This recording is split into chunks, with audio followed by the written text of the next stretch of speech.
Betrayed, a tale of Christmas spiritual pollution by SternWriter. Part 1. The Staircase. Not having ever met anyone who didn't enjoy Christmas, Calum was unsure how to respond to Robert's rant. Hogmanay apart, Christmas was his favourite time of year. Whinging about its commercialisation, however reasonable, still felt wrong. Treacherous, somehow. Then again, since he'd arrived in China, Calum had found himself reconsidering many things. In September, he'd waved goodbye to Mum, Dad and Morag at Glasgow Airport. 3 months on, that felt like a former life. Calum joined Robert at the top of the echoing concrete staircase of their new home, the Foreign Students' Dormitory at Beijing's Foreign Languages University. As they descended, they went through the routine of pulling on gloves, adjusting hats and scarves. Calum watched Robert's breath turn to steam as his new friend continued his now familiar diatribe against the commercialization of Christmas. How Calum's life had changed in the 3 months since the front door of his family home in Kirkcaldy had clicked shut behind him. It had taken more than a week before he dumped his dusty backpack on the dustier mattress of his Spartan student accommodation. Calum's odyssey, by plane, train, public bus and the back of a peasant's donkey cart, had packed in more eye-opening experiences than his previous 19 years. Calum's arrival at the dorm, clutching his backpack to his chest as the donkey clip-clopped its way from the campus main gate, farting rhythmically on every clop, had already been honed into a classic anecdote. But everyone had their own versions. In 1984, getting into China was far from straightforward, even with that impressive student visa that took up 2 entire pages of Calum's passport and a year's worth of elementary Chinese. The year before, Calum's move from Kirkcaldy, his home since birth, to Edinburgh University had felt like a big step. But it barely registered compared to the great leap forward he'd taken over the past 3 months. Take Robert. Robert was the first Londoner Calum had ever met, let alone considered a friend. They'd got on well enough during first year, but had barely socialised beyond the classroom. Now that they were among a few dozen British students amid a billion Chinese, they'd found they had an awful lot in common. All that prickly English-Scottish banter, all the niggly national and class resentments he'd grown up with, suddenly didn't seem so important. It was hard to sustain any anti-English resentment when, as if emerging from a space pod on a distant planet, you find yourself representing the rest of the world to the Middle Kingdom. Culloden, Bannockburn, the Highland clearances, all those bitter betrayals evaporate when you parachute onto an alien planet. But as their teachers, their party badges pinned to their lapels, constantly reminded Calum and Robert they were the aliens. China might have been slowly emerging from a decade of hermetically sealed self-harm, but it was still the world's oldest civilization, and they didn't half let you know it. As Robert liked to observe, the Chinese were kind of schizophrenic about their country's global status, oscillating, that was the word he'd used the first time Calum had heard it, oscillating between superiority and inferiority complexes. 1 minute their teachers would be banging on about their 5,000 years of history, Robert would say, the next apologising for everything being so rubbish. Luoho was the word they always used. It was a new word not just for Calum, but for all his classmates. The dictionary said it meant backward. Another word they'd not learned on their beginner's course in Edinburgh was lao wai. They'd learned the dictionary translation for foreigner, wai guoren, painfully copying out the characters dozens of times, the only way to retain any of this mysterious language. Wai guoren, outside country person. Wai guoren. But they hardly ever heard the word in real life. Every non-Asian looking student in their foreign students' dorm was a lao wai, translated as something like a good old foreigner. As Calum and Robert's Chinese had improved, they'd started to notice not everyone used this friendly epithet. Cheeky kids, bitter-looking old folk, even some particularly grim-faced Chinese students would use terms like 大鼻子, big noses, or 洋鬼子, foreign devils. Either way, whether they were from Britain or Bhutan, they were all lumped into the world of being not Chinese, others, miscellaneous, outside country people. This created a weird internationalist solidarity. Whatever friction that might have arisen from Calum and Robert's different upbringings in small-town Scotland and public school London was overwhelmed by the day-to-day experience of being a foreigner in China in 1984. Or, as Robert liked to call it, and Calum now found himself saying too, even adopting the same Cockney accent, "Only the People's Bloody Republic of bleeding China!" Calum and Robert had now descended the last step and reached the ground floor entrance hall of the foreign students' dorm. They dropped the flaps of their fake fur caps. The echoes of their footsteps on the bare concrete corridor became muffled. When Robert shouldered open the double doors leading to the entrance hall, they barely heard them creak. As the doors opened and the guard came into view, tinny pop music leaked from the transistor radio on his wooden desk.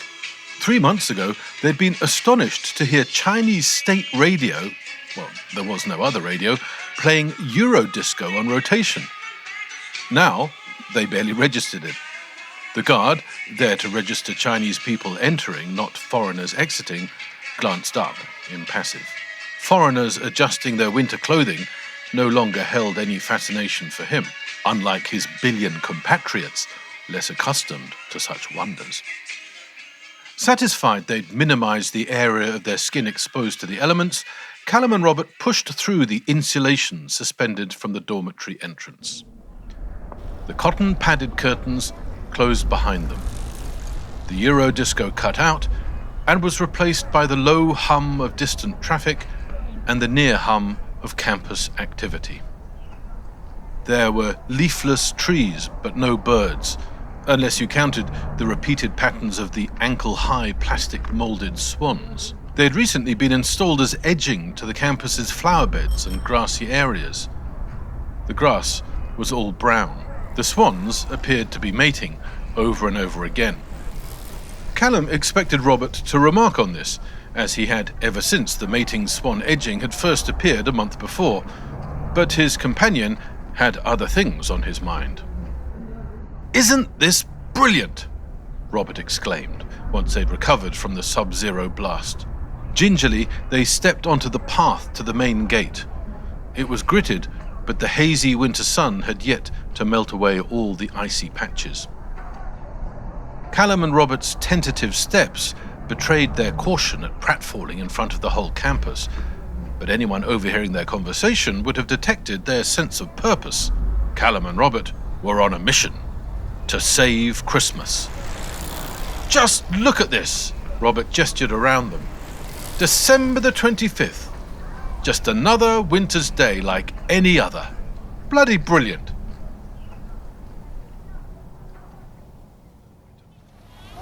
Part 2. The Campus.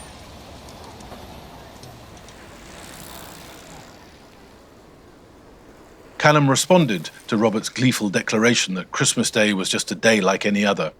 His scoff muffled his reply and made it unintelligible, but Robert didn't seem bothered. The north wind blew harder. Calum and Robert buried their noses deeper into their scarves, dug their hands deeper into the pockets of their green padded greatcoats. These were basically stiff, upright sleeping bags, army issue, made from the same cotton wadding used for the doorway curtains. You wouldn't want to wear one to play badminton, but these greatcoats were just what Calum and Robert needed for their mission to save Christmas. Peering through the slot between the peak of his furry hat and the top of his scarf, Calum took in what was by now a familiar scene. Robert was right. The campus was indeed just as it had been on any of the preceding December days. Washed out, dreary, dusty. A muted bustle of dull green and blue padded cotton jackets. Students in bunches, hunched against the cold. But still, thought Calum, he didn't quite get his new friend's delight at the absence of tinsel, Santas and fairy lights. Calum's parents, both teachers, had raised him to be politically aware and were no fans of rampant capitalism, but they'd never particularly associated Christmas with mammon. Christmas was just nice. As they made their way towards the main gate of the campus, Calum said as much. This time, he risked raising his lips above his scarf to make sure Robert heard. "But you didn't have to take the bus to school up and down Regent Street every day," retorted his friend as they passed the sports field. When they'd first arrived, Calum and Robert used to stop and stare at the track-suited martial artists wielding their tin spears, pikes and sword in a shiny blur. Now they barely noticed them. "Every day I'd sit on the top deck just below the Christmas lights that they'd put up in October." Robert's outrage was building nicely. "The bus would barely move, crawling through gawping masses of shoppers, all clutching bags of tat." Calum had heard this rant a few times by now, but still found it entertaining. He'd started to notice how it got better with every rendition. A turn of phrase here, a gesture there. Robert might be a bit full on, but he was funny, smart and observant. It was ages since Calum had thought of him as a public school twat. Robert was now on to Calum's favourite bit about Santa Finalia, his name for all the trappings and tinsel of Christmas back home. As Robert hit his rhetorical stride, their own paces became less tentative. Now in lockstep, Calum and Robert had hit the broad path leading to the campus main gate. Heavy student footfall had eliminated any treacherous icy patches. They could now move with confidence. Any of the passing Chinese students could have detected a sense of purpose in Calum and Robert's body language, though they might not have guessed the nature of their purpose. December the 25th was, after all, just another winter's day to them. Robert had quickly dubbed their expedition the Mission to Save Christmas. His Scrooge-like contempt for the celebration's commercial obligations or religious ritual turned out not to extend to its festive spirit. Robert showed every sign of relishing as much as anyone the frenzy of festive improvisation now taking place at the foreign students' dorm. It was Robert who'd instigated yesterday's Christmas Eve tree-raiding expedition. Calum had been among the dozen or so members of the International Coalition Commando Force, another of Robert's phrases. First thing Christmas morning, Calum had literally written home about it. The hour's bike ride to the summer palace. The foraged branches smuggled through the exit beneath their stiff green overcoats. The triumphal ride home, each flying pigeon brand bicycle festooned with a ransacked limb. The resulting frankentree, branches bound together with string, had been decorated with extemporized baubles, earrings, bus tickets, stamps from the care packages sent from home, scraps of calligraphy practice paper. All 4 stories of the dorm had been converted into a complex of impromptu arts and crafts workshops. On their heroic exit, Calum and Robert's loud proclamation of their mission to save Christmas had elicited cheers from every open bedroom door. Homesick students interrupted their craft activities to give them the thumbs up. And what a variety of activities. Every improvised paper chain, streamer, banner, party hat, someone was even having a crack at crackers, defied the indifference beyond the doorway duvet. It was truly international. Classmates from all over the world were nearly all mucking in, even the Muslims, Buddhists and Hindus. Like all non-Asian-looking foreigners, Calum, Robert and their cohort of a dozen or so Edinburgh University students had discovered it was surprisingly hard to meet Chinese people at the Beijing Foreign Languages University. This mattered less when it was so easy to meet the rest of the world. They now lived cheek by jowl with just about any other nationality you cared to mention. The Laowai dorm was populated by people from around the planet, all fascinated by some aspect of Chinese culture, language, martial arts, or expertise. The Brits, for some reason, were leading the Christmas push, but had been enthusiastically joined by French, Dutch, Belgians, Portuguese, Americans, Canadians, Russians, Cubans, Angolans, Nicaraguans, Venezuelans.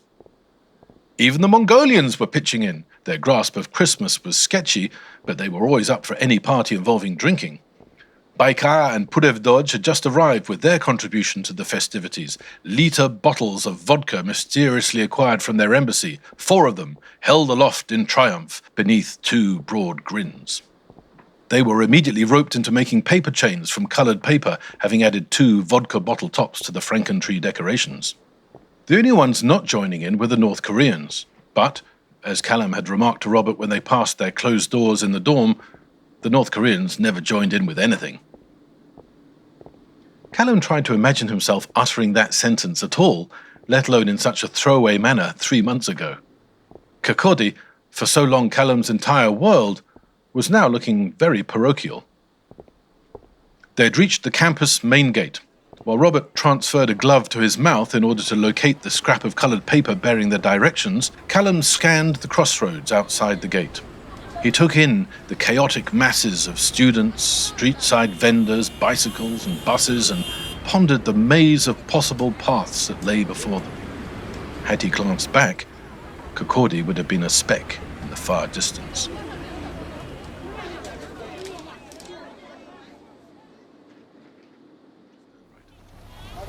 Part 3.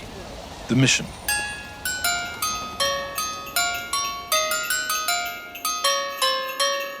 Jenny from Leeds and Valérie from Marseille were in charge of Christmas dinner.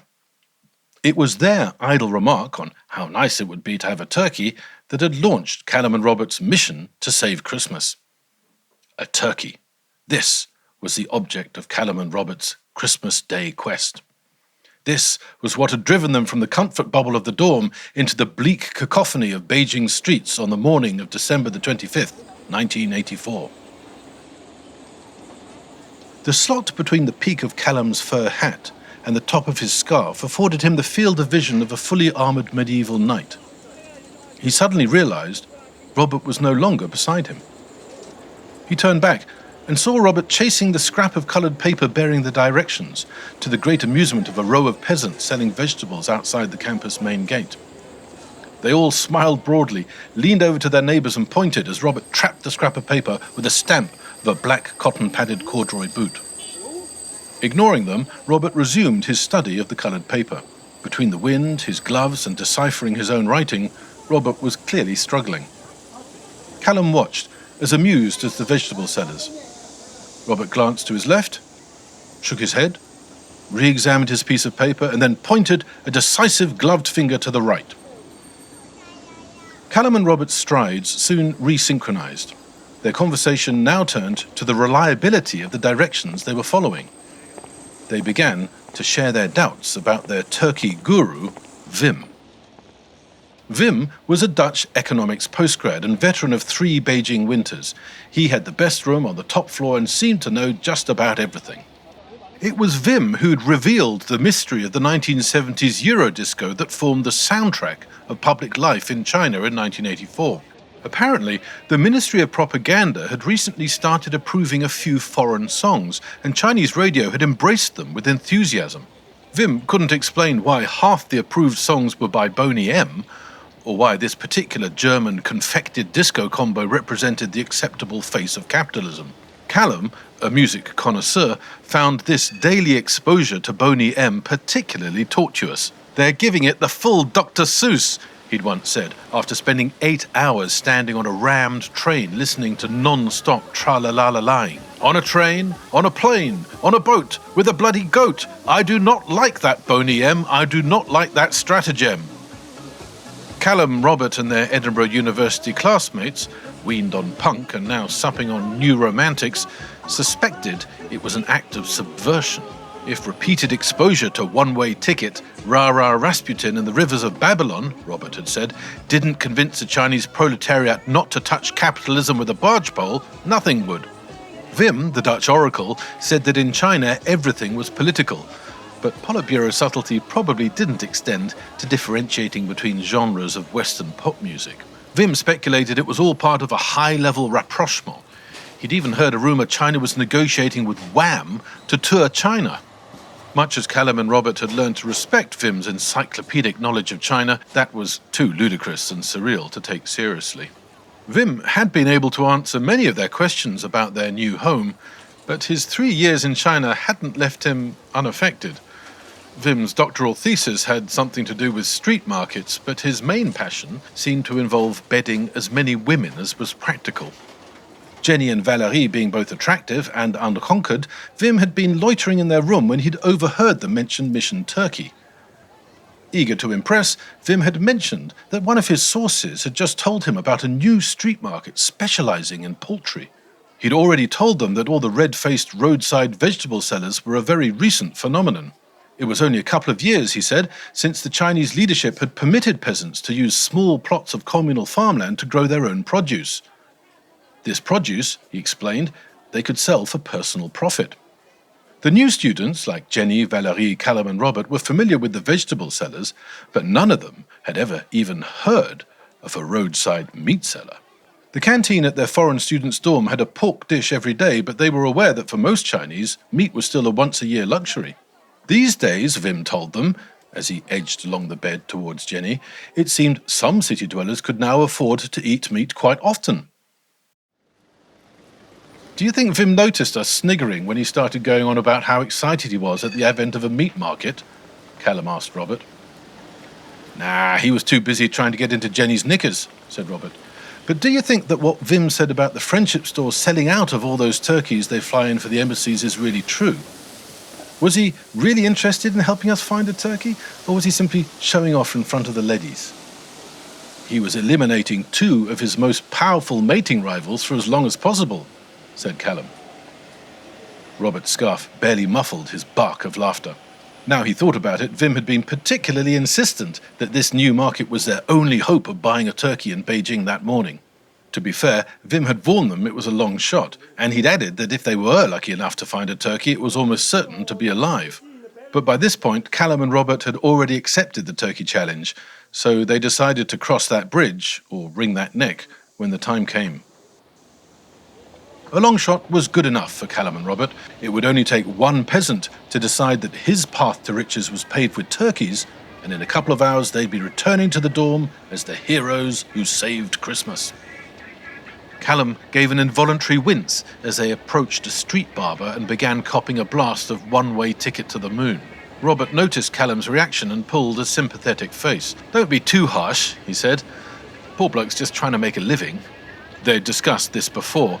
Peasant entrepreneurs may not have shared the refined musical tastes of British second-year university students, but they knew how to sniff new opportunities to make some cash. This one must have reckoned investing in a radio would give him that extra edge, as he was the only one with a customer, an old man having his head shaved with a cutthroat razor. Maybe he was right. They passed a row of 5 Hessian sacks laid out on the pavement, each heaped with one kind of vegetable, each accompanied by a squatting peasant. As the Lao Wai passed, the peasants glanced up, dangling the scales they used to measure how many jin of spring onions, chili peppers, potatoes, carrots, garlic, or whatever it was that they'd been giving a lot more care and attention than the crops destined for the state. Calum jerked his head towards another row of squatting peasants as they passed them. "Were they here last week?" he asked Robert. Robert shrugged. It was impossible to keep pace with China's emerging entrepreneurship. The reforms had opened up a tiny crack in the command economy, which was now being breached by a mob. "My Tai Chi teacher said that in winter there used to be loads of vegetable shortages," said Calum, "but now he can always buy anything. Look at that woman by the bicycle repair place. She's selling eggs." "Never seen that before," said Robert. "If nothing else, Wim has a bumper harvest of material for his thesis. He said he was thinking of calling it Observations on the Invention of Capitalism in Real Time." Calum said, "Wim says he's still puzzled as to how people get the cash to buy meat. He said he's heard they're going to stop the ration tickets for meat, grain, oil and cloth next year, but doesn't understand how it's possible. He says it's fascinating because there aren't many ways Chinese people can earn personal cash, officially." "Yeah," said Robert, "but he's not quite so fascinated that he wanted to join us on our hunt for a bird, is he?"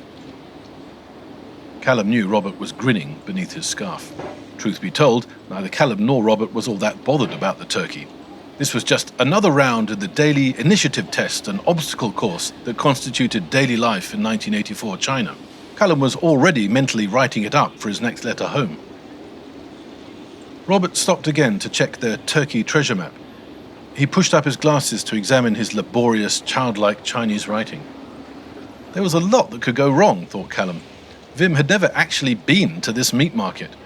His directions to get there were second-hand, and it involved 2 bus changes. Plus, he may have made the whole thing up to clear the field. It wouldn't have been hard for Wim to confuse them. Not only were they strangers to Beijing, but Calum and Robert had only been studying the language a bit over a year. Even simple directions presented a considerable linguistic challenge. Wim had been studying Chinese for more than a decade and was in his 3rd year in Beijing, and he seemed to know pretty much everything. Robert had diligently written down all the street names, navigation landmarks, cardinal directions, bus numbers and destinations onto the coloured paper. They had reached a major crossroads and he was now examining it again. Calum bent over to try to help, but struggled to make sense of Robert's notes. "I find your character hard to decipher," he said, pointing to one of Robert's childish scrawls, deploying one of their growing range of in-jokes. Robert gave his usual response, for some reason always delivered in a high-pitched Scottish accent. "Aye, well, there's the human condition for you." In fact, Calum was finding Robert's character easier to decipher and was finding himself enjoying these kinds of convoluted running gags. He found them almost as amusing as Robert did, but only almost. No one found them as amusing as Robert did. "Ah!" exclaimed Robert, rotating the scrap of paper 180 degrees. He gave a confident nod towards an improbably located 4-story high chimney, a landmark Vim said he thought might be part of a defunct brickworks.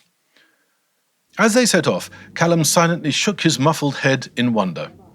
3 months ago, he'd have been happy to leave this kind of mission to other people. Now, he was volunteering for them. Robert always seemed to relish such challenges. When he'd met him in that first Chinese class at uni, Calum had attributed Robert's self-confidence to his public school education, but now no such thoughts even crossed his mind. There were more pressing matters to which to attend. It was Christmas, and they were hunting for turkey. Part 4. Fire Chicken. When Jenny and Valerie first started talking turkey, not only did neither of them have the first clue where to find one, they hadn't even known how to say turkey in Chinese. They'd consulted the Chinese oracle, but it had turned out that not even Vim knew the Chinese word for turkey. They'd all turned to him, sitting on the bed. Vim's mouth had opened confidently, but then remained open. His eyes had begun inspecting the corners of the ceiling in search of the answer. He had the air of a designated driver in front of a group of shivering friends, patting his pockets in search of the key he knew he'd put somewhere, or a priest at a critical meeting with the bishop, discovering an unexpected hole in his cassock. As Vim's Chinese seemed, to Calum and Robert, to be better than that of most native speakers, his admission that he'd never actually come across the word, or couldn't remember ever having had to use it, had made them question the wisdom of their mission to save Christmas. Vim held up a finger, sprang up from the bed and disappeared from the room. While they awaited his return, Robert made his inevitable quip about a wild turkey chase. Vim returned triumphant, a chunky English-Chinese dictionary in his hand. When showing them the entry for turkey, he stood unnecessarily close to Valerie and somehow contrived to insert Jenny between the open dictionary and his index finger. It had been at this point that Robert had asked about the possibility of buying a turkey in Beijing on a December the 25th morning. Vim mentioned this meat market, and before long Robert had declared his mission to save Christmas and requested volunteers to join him. Robert's invitation had not been greeted with general enthusiasm. The dormitory was relatively warm, and one of the bottles of Mongolian vodka was already empty. Vim, the economist, ran the numbers. He calculated the marginal future benefit of successfully executing the plan against its low probability of success. He factored in the sunk benefit of having already provided the mission-critical intelligence. He conducted a cost-benefit analysis. He said he'd stay and help Jenny and Valerie peel the potatoes. Calum, however, quickly offered to join what by now Robert was calling the Turkish Expeditionary Force. As they shrugged on their padded cotton greatcoats and located their hats, gloves and scarves, Calum and Robert strategized. They debated whether the Chinese had any common point of reference with which they could communicate the object of their Christmas mercy mission. They compared turkey impersonations. Robert grabbed a scrap of coloured paper from the frankentree and started asking Vim for critical vocabulary and directions to the meat market. And now Robert and Calum were once again consulting this scrap of paper at the foot of the 4-story high chimney. They ignored the offers of assistance of a group of schoolboys with red scarves who'd formed an audience the moment they'd stopped. The tallest schoolboy suddenly pointed at the first 2 characters Robert had written at the top of his piece of paper. He read them out in a loud voice, setting off his friends and everyone else within earshot into paroxysms of glee. Even the egg seller across the road started laughing. Calum and Robert joined in, repeating the two characters before resuming their purposeful walk. 火鸡, 火鸡, 火鸡, they incanted, left, right, their footsteps gradually synchronizing. What were the characters again? Asked Calum. 火 as in fire, 鸡 as in chicken, replied Robert, still smiling. Fire chicken. I'll never think of a turkey any other way. Calum smiled beneath his scarf. His classmates, friends and family back home in Kirkcaldy had all been baffled when he told them he was going to study Chinese. He told Robert he intended to add fire chicken to the list of translations for his next letter home, part of his effort to get them to understand. In that morning's letter, he told Robert, he'd included the wonderfully poetic Chinese word for movie, jianying, made up of the characters meaning electric and shadows. Oh, don't forget that brilliant translation for Coca-Cola, said Robert. Bottles of Coke were now available at Beijing's fancier hotels for the first time since liberation. 可口可乐 read the first four characters, written in white on a red background on the bottles. Tasty and delightful. Wim the Omniscient had told them Coke's first effort at transliteration, back in the 1920s, had used the characters for bite the wax tadpole. They too were pronounced 可口可乐, but, as Robert had remarked, delivered a subtly different marketing punch. Calum tried to imagine his friends back home cacking themselves as hard as he had when Robert had said this, but pictured only blank faces. Being British teenagers in China in 1984 was a powerful bonding experience in itself, but in their 3 months together there, Calum, Robert and their Edinburgh classmates had developed their own impenetrable slang. It was all based on the limitless potential for humiliation and misunderstanding provided by getting your tones wrong in Chinese. For example, 等一下 means wait a moment. 等一下 means bench a shrimp. They soon started to substitute English mistranslations of their Chinese mispronunciations into their daily speech. This became a secret code that rendered their conversations almost entirely impenetrable to any native speaker who hadn't shared their experience. Just bench a shrimp, will you? They'd peevishly reply to anyone urging them to get a move on. Or, before long, geez, substitute a crustacean, won't you, for God's sake? Sometimes they'd forget the origins of their own extended gags, confusing even themselves. No wonder the Chinese stared at them all the time if they kept telling them to bench shrimps.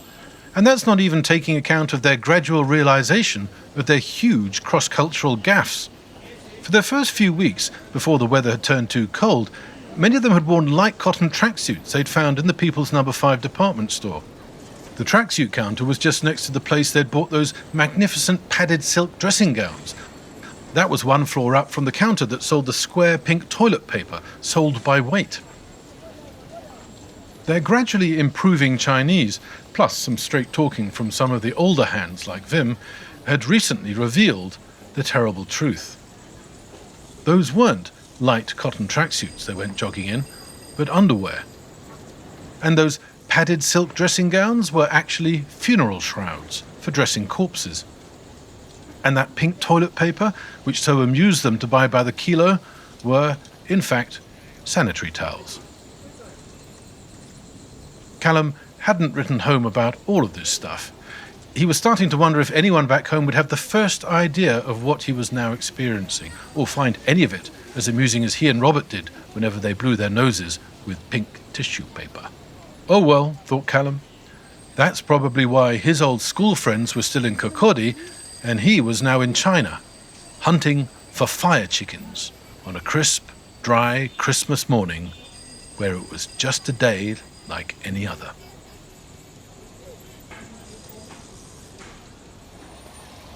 Part 5.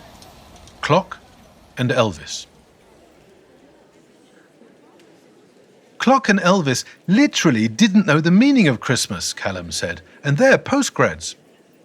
Clock Wang and Elvis Lee were two of the sparkier students Calum and Robert had met the week before. Despite being Dutch, Wim had somehow wangled himself a gig teaching English to mature students at the Institute of Coal Mining. being lumped together as outside country people had its benefits. For a laugh, Wim had asked if any of the new lot from Edinburgh University fancied being guest lecturers. Robert and Calum had grabbed the opportunity, as talking to Chinese students was proving to be much harder than they'd imagined. Wim had explained there was no money in it for them, but he'd promised it would be a fun and interesting experience, and so it had turned out. On the way to the Coal Mining Institute, Wim had explained to Calum and Robert why they were finding it so hard to meet Chinese students. "It's nothing to do with you," he'd said. "I've had no problem making Chinese friends, even when my Chinese was as shit as yours." By now they knew that Wim wasn't being rude, just Dutch. And anyway, they knew their Chinese had a long way to go before they could converse as fluently as Wim and his fellow Dutch postgrads could.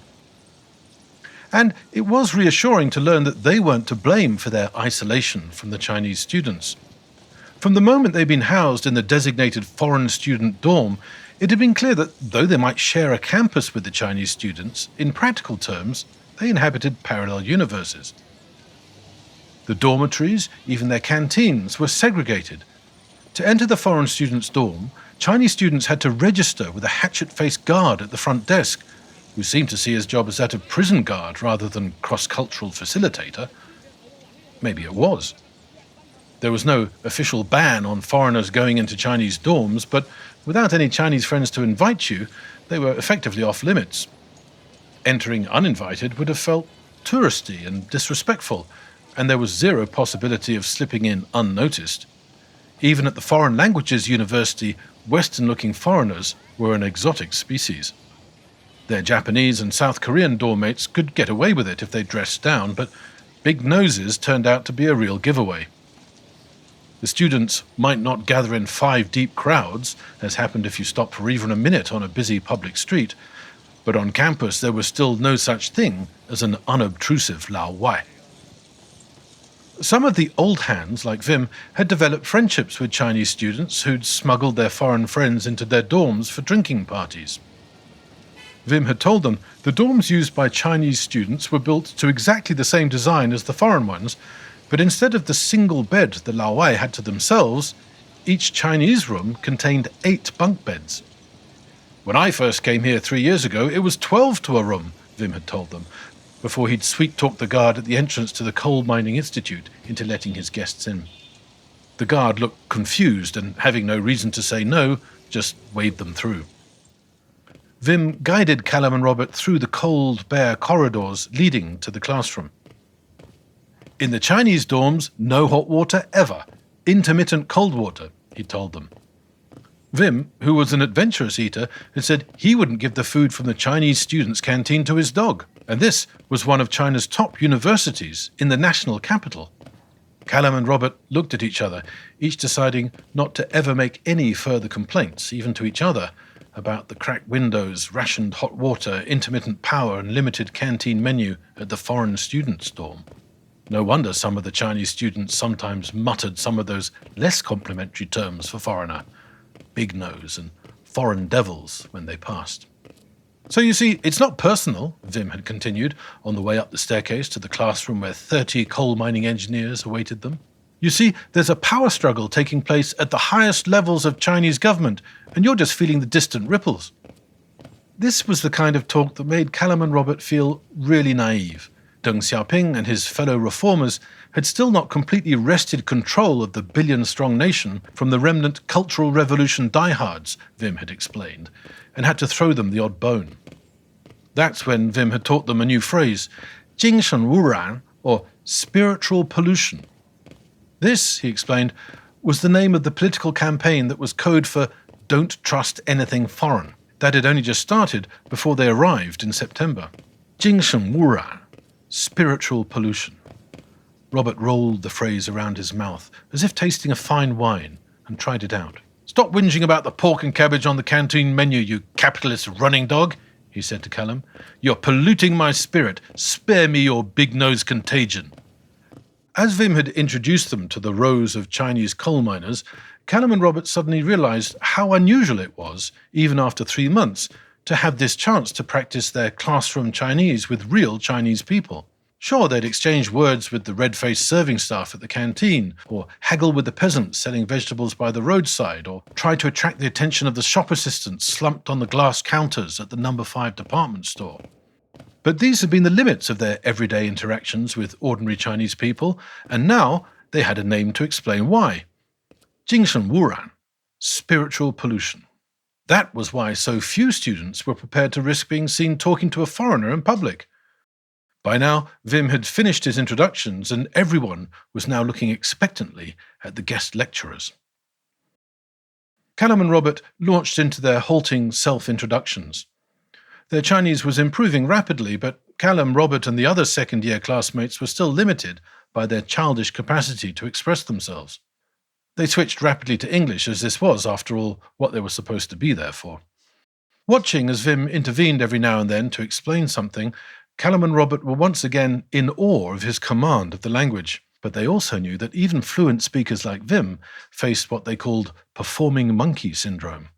These educated coal engineers weren't too bad, but most Chinese were so dumbstruck at actually encountering a flesh-and-blood Lao Wai, they barely registered the noises coming from their mouths. Those that did eventually engage in conversation were usually more interested in asking questions, usually about how much things cost, than engaging in what Calum and Robert considered normal conversation. They had already endured hundreds of questionnaires about the price of everything from cabbage to university fees, and the novelty had long worn off. The class was pretty unresponsive in general, but Clock and Elvis stood out. They were engaged, funny, observant, quick to learn, and happy to raise their hands when no one else did. Which is why chatting to Clock and Elvis after the lesson was over had been such fun and so interesting. The classroom environment provided protection from accusations of spiritual pollution, but Clock and Elvis didn't seem too bothered by such things anyway. They quickly got past the performing monkey stage, and between Calum and Robert's still kindergarten Chinese and Clock and Elvis's book-learned English, they'd actually managed to have something akin to a normal conversation. Clock and Elvis had asked them about coal mining in England. Robert had attempted to relay the ongoing struggle between Mrs. Thatcher and the miners, and immediately regretted it. As soon as he'd embarked on it, he realized he lacked almost all the necessary vocabulary. Looking up trade union in a Chinese dictionary turned out only to confuse matters further, as they had very different functions in Britain and the People's Republic of China. Calum's patient explanation of the difference between England, Scotland, and Great Britain, on the other hand, was quite fluent by now. He duly deployed it when Elvis asked him if there was any coal mining in his part of England. Calum delivered his usual meticulous delineation of the distinctions between Yingguo, England, Sugalan, Scotland, and Buliedian, Great Britain, which as usual was received with comprehensive incomprehension. At least they thought they'd managed to get to the bottom of Clock and Elvis's English names. Clock had simply looked up the English word for his Chinese name in the dictionary. He was cheerfully unconcerned at their diplomatic attempts to explain that Clock was not a common name in English. Elvis's name had been the whim of a previous foreign tutor who had assigned the entire class English names. Calum and Robert reckoned they knew who it must have been when Elvis introduced his classmates, Muddy and Blind Lemon. After these pleasantries, their conversation had gone deeply weird. As they approached the bus stop, still in lockstep, Calum and Robert tried to reconstruct the conversation and compare their understandings of what the two Chinese students had actually said. The bus stop was a red-painted pole with a few bus numbers and their destinations handwritten on a square of bare plywood.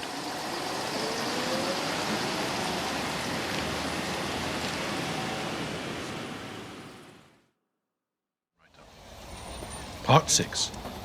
The Bus Stop.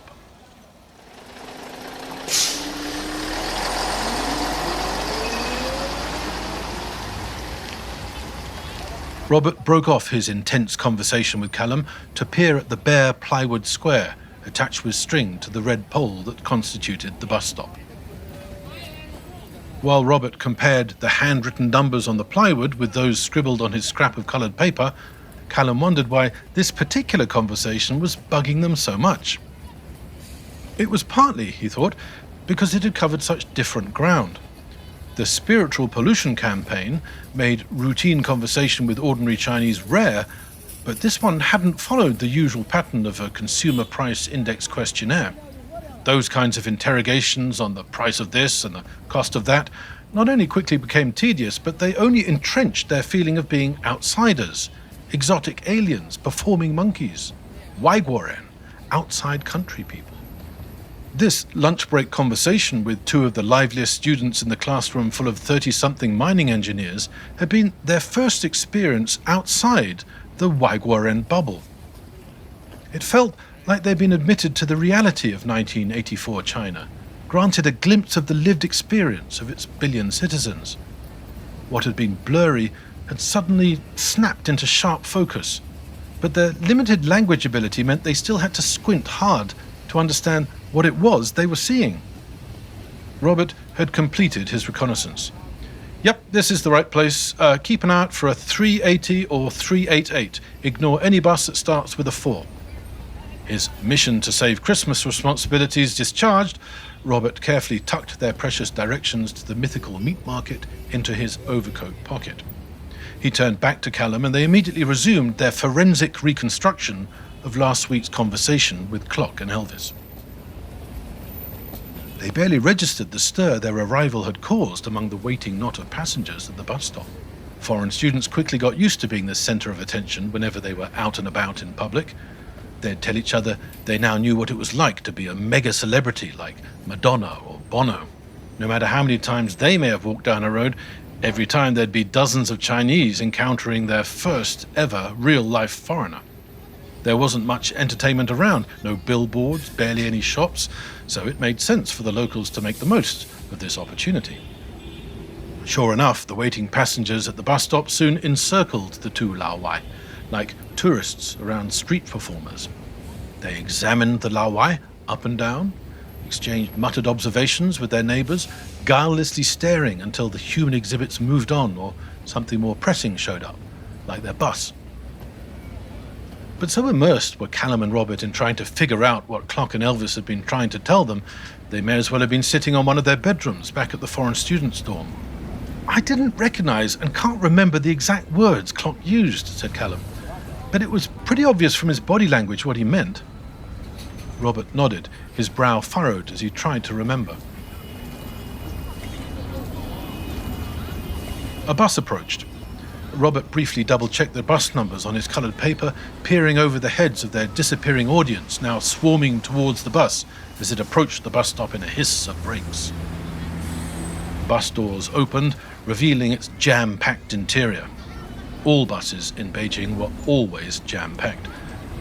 No one got off, yet the waiting passengers, undeterred, began to elbow and jostle their way aboard. Robert usually enjoyed witnessing this logistical miracle, but instead he turned back to Calum, recreating a gesture he remembered Clock had made.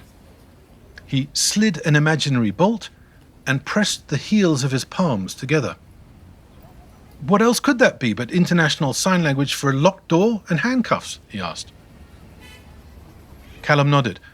Clock was definitely saying he'd been locked up, but I'm sure the point he was trying to make was that he'd been locked up right there.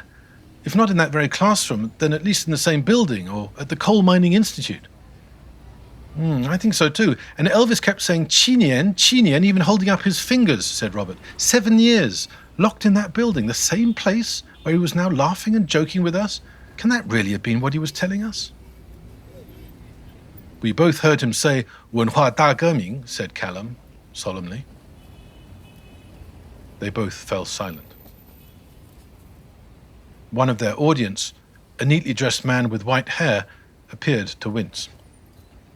The phrase 文化大革命 wasn't to be found in their Beijing textbooks, but they'd learnt it in first year back in Edinburgh and knew it meant the Cultural Revolution. One of their lecturers had been an impish provocateur who'd made a point of teaching them common communist propaganda terms like Great Leap Forward, class traitor, capitalist running dogs, and Cultural Revolution. Robert, who'd committed all these phrases to memory and how to write them, had spotted 文化大革命a couple of times, remnant propaganda slogans daubed onto obscure back-alley walls.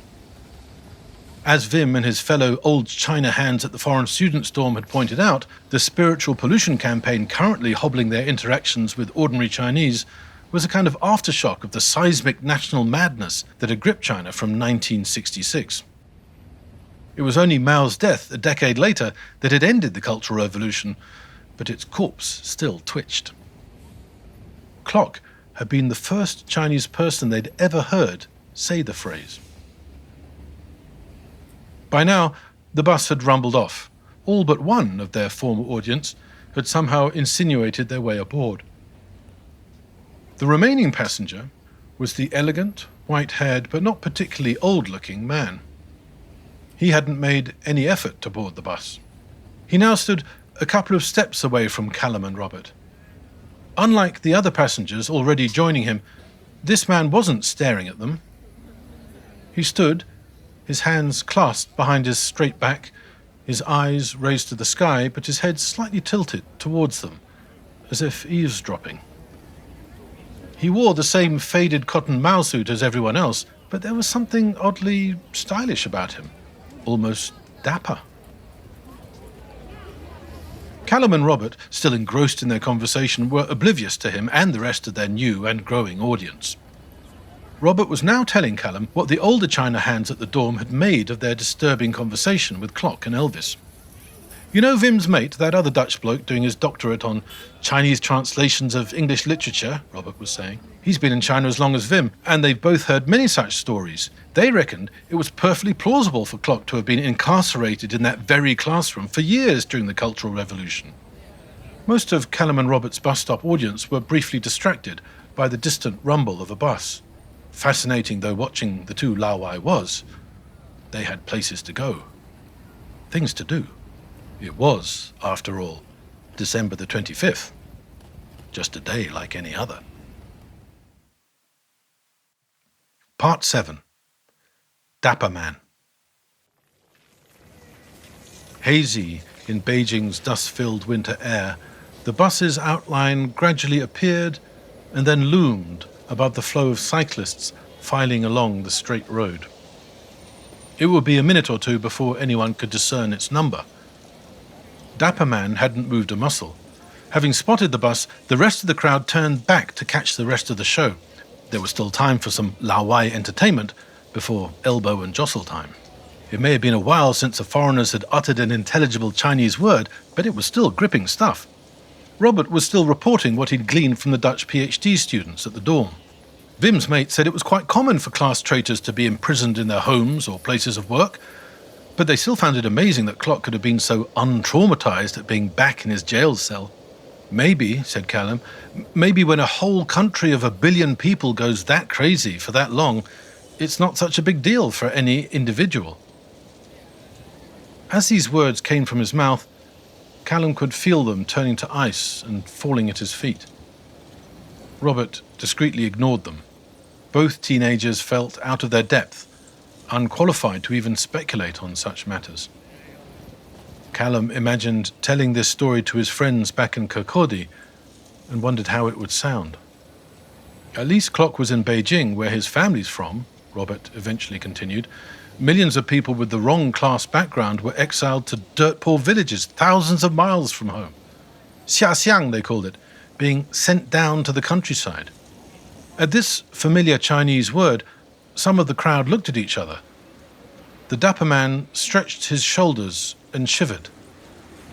Maybe it was the cold. The bus number was almost visible now. Some of the crowd were getting jittery. But Dapper Man resumed his previous stance, observant but still unobserved by Calum and Robert. Their audience having now reformed as a rugby scrum around the bus stop, Robert peered over the backs of their heads at the approaching bus. "Nah, not this one," Robert said. The bus doors hissed open, revealing an apparently jam-packed bus. Elbows jostled, and the miracle of passenger osmosis repeated itself. A few of the crowd, having seen it wasn't their bus either, instead jostled for front-row positions in the free bus stop Laowai show. Dapper Man had remained motionless throughout, not even looking at the bus number. Calum and Robert noticed him for the first time, before resuming their conversation. Robert began relating what Wim's mate, the one doing a PhD on Chinese translations of English literature, had told him about his new academic supervisor. "Apparently, there are loads of veteran academics coming back now," he said. "Wim taught me the characters. They call it Pingfan." With this, Robert sketched the characters on the palm of his hand, a reflex they'd picked up from Chinese people used when explaining which characters they mean. Calum and Robert found it impossible to follow the imaginary brushstrokes, and often joked about it by air-writing something with their hands facing themselves and then displaying empty palms to each other. Normally, one of them would have deployed this in-joke at this point, particularly as the fact that they were wearing thick gloves would have made it even funnier. A peasant on a bicycle festooned with dozens of live geese heaved his way past. He was cycling carefully and not very fast, but he still overtook another peasant who was holding a radio to his ear as he pedalled his flatbed tricycle occupied by a single beast.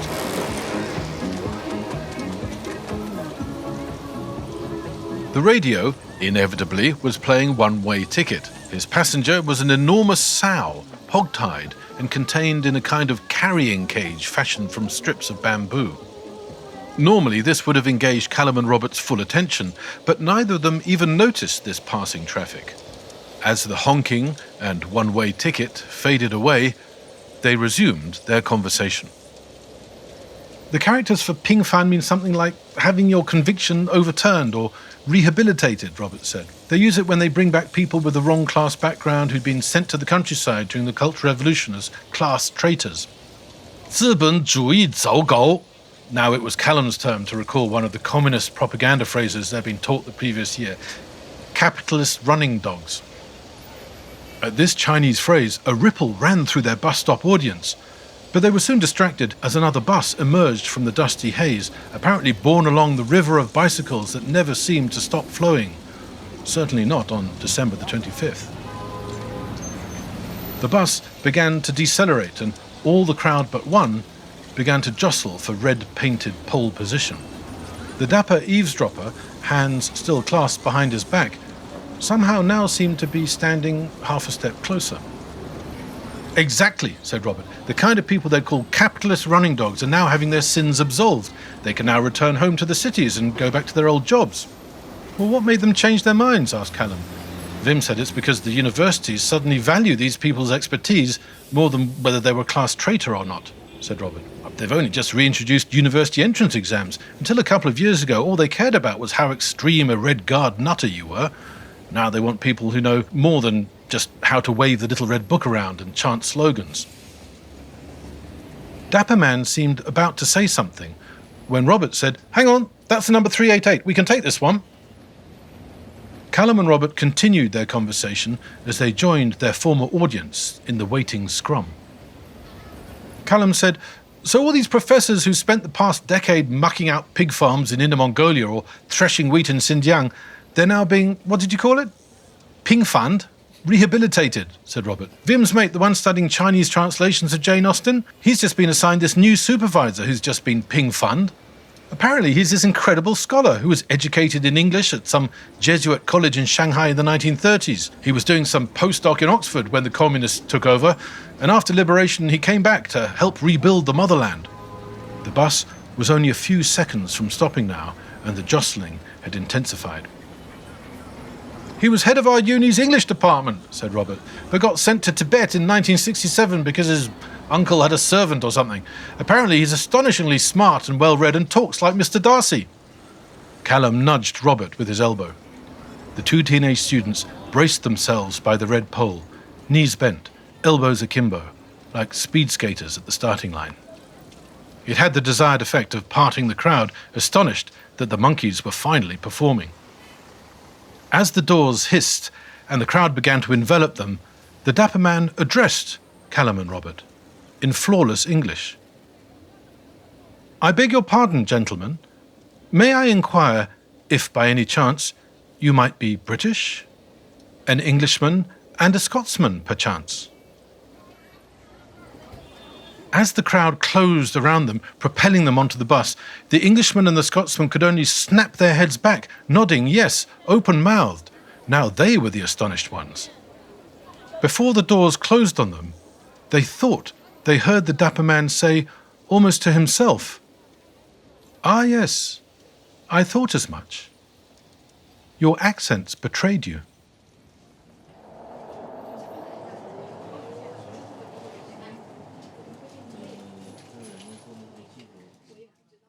Episode 8.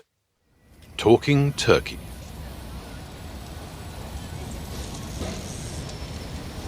We left Calum and Robert straining their necks, open-mouthed, mute with astonishment, as the bus doors hiss shut behind them. The bus pulls away.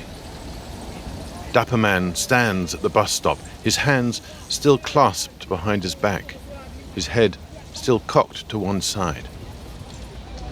He grows smaller. Within seconds, he disappears behind one of the buses and lorries, floating trees and houses borne along by the flood torrent of bicycles. In 1984 Beijing, after all, December the 25th is just a day like any other. Tucked inside the pocket of Robert's army-issue cotton-padded overcoat is the piece of coloured paper with Vim's instructions to get to the mythical meat market. A few hundred meters behind them, back at the foreign students' dorm, classmates and friends from around the world await the result of Calum and Robert's mission to save Christmas. Does the meat market even exist? If it exists, will Calum and Robert, with their elementary Chinese, be able to find it? If they find it, will it have a turkey for sale? If there's a turkey, will it be alive or dead? If it's alive, how are Calum and Robert going to kill it? So many questions. Which would you like answered first? Would you like to hear what Calum and Robert said to each other once they'd recovered the power of speech? Or are you more curious about Dapper Man and how he ended up speaking like Mr. Darcy? I've implied that Dapper Man and the PhD supervisor for Vim's friend, the one studying Chinese translations of Jane Austen, are the same person. But could they be different people? Maybe after all that business about finding a turkey on Christmas Day, you'd like the turkey issue resolved first.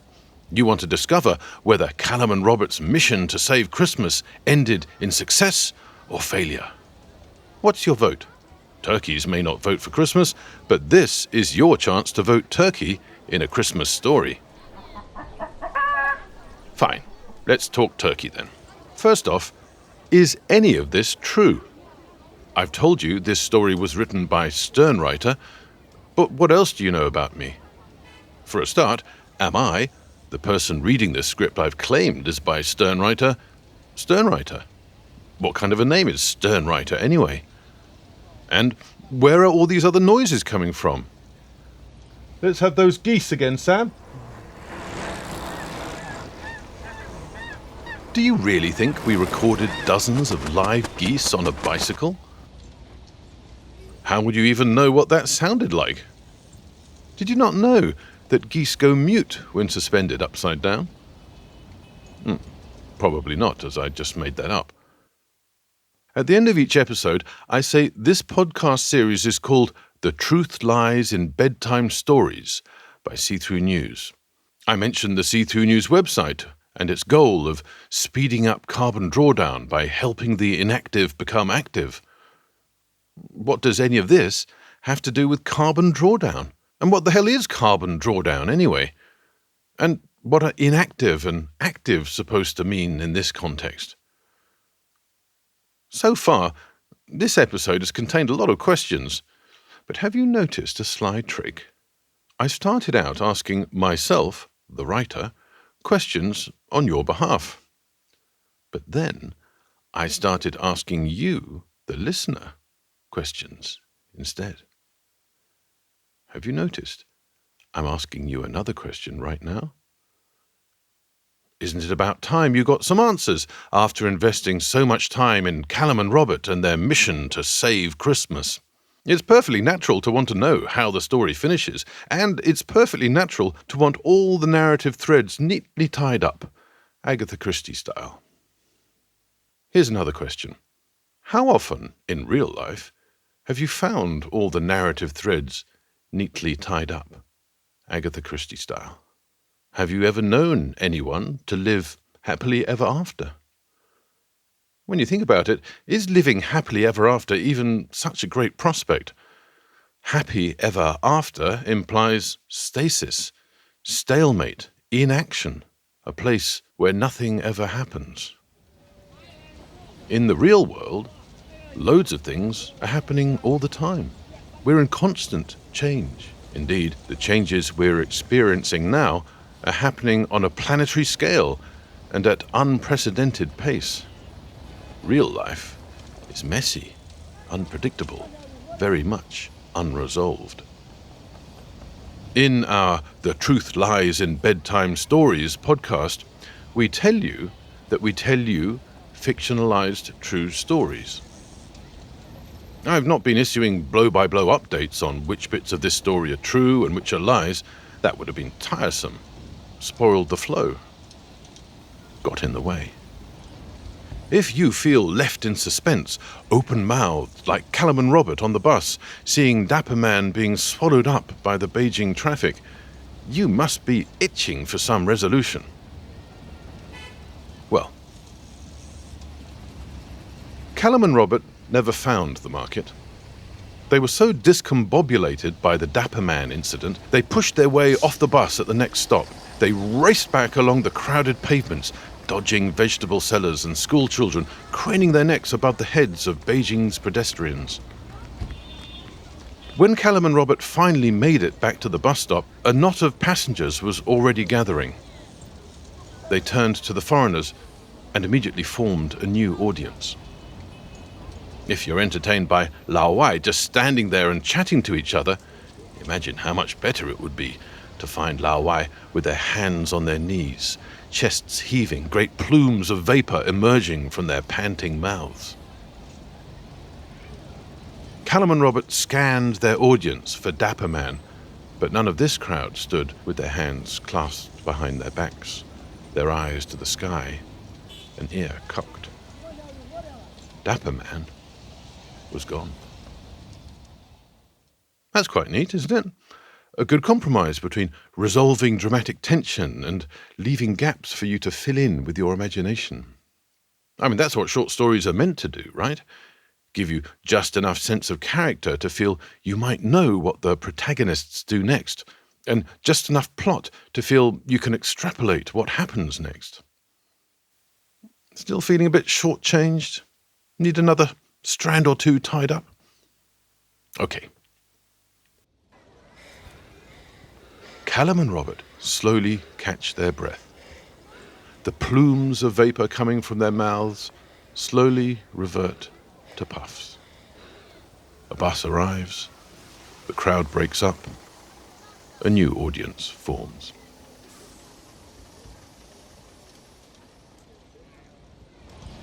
The streets around the Foreign Languages University bustle and teem as usual. Beijing on December the 25th, 1984 is, after all, just a day like any other. In the few minutes between delivering his whimsical Mr. Darcy zinger and Calum and Robert's breathless return to the bus stop, Dapper Man could have boarded a dozen different buses, disappeared down 24 different alleys. Eventually, with a glance and a shake of the head, Calum and Robert accept. Dapper Man has disappeared. Suddenly, the turkey doesn't seem so important. In that moment, the efforts of their dozens of foreign friends a few hundred meters away, busy reproducing their facsimile of home in their little insulated bubble, seem irrelevant, trifling, unimportant. A foreign fantasy, the kind of thing outside country people indulge in because they can afford to, oblivious to the bruised, battered reality of the country they claim to be interested in. So much for Calum and Robert's mission to save Christmas.